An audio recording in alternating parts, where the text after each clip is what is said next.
Hi అండి, కుమారి పల్లె రుచులు. ఆలుగడ్డ పులుసు అండి. ఆలుగడ్డలను ఉడికించి పక్కన పెట్టాలి.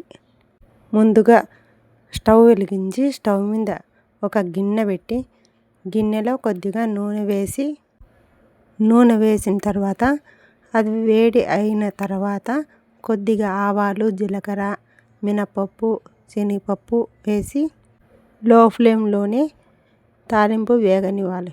వేగిన తర్వాత పెద్ద ఎర్రగడ్డ ఒక ఎర్రగడ్డ కట్ చేసి వేగిన తాలింపులో ఎర్రగడ్డ ముక్కలు వేయాలి.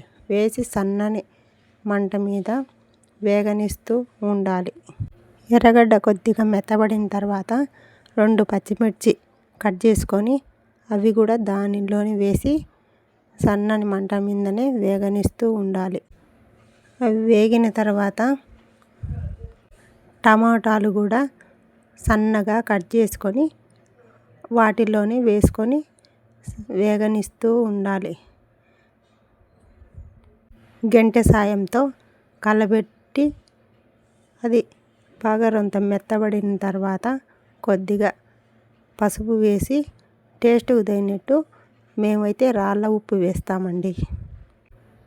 వేసి లో ఫ్లేమ్లోనే వేగనిస్తూ ఉండాలి. అవి వేగేసరికి కొద్దిగా కరివేపాకు 2 మండలు వేసి గంటెతో కలబెట్టి ప్లేట్ ముయ్యాలి.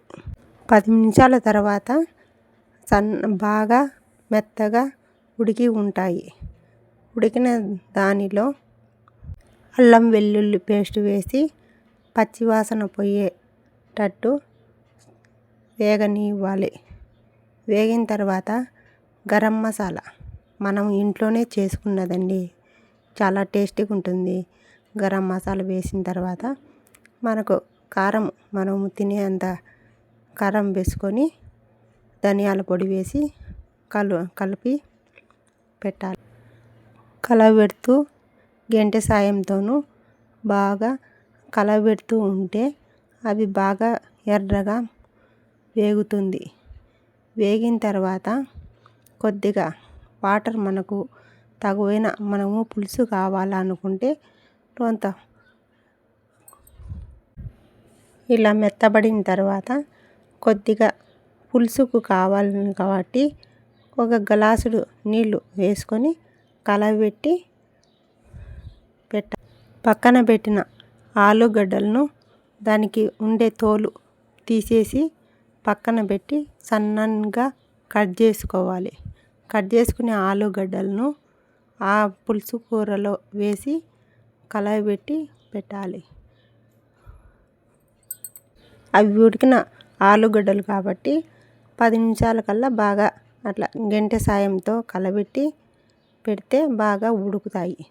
ఉడికిన తర్వాత ఉప్పు కారం మనకు సరిపోయిందా లేదా చూసుకొని 1 స్పూను కొబ్బరి పొడి వేసి కలయబెడుతూ ఉండాలి.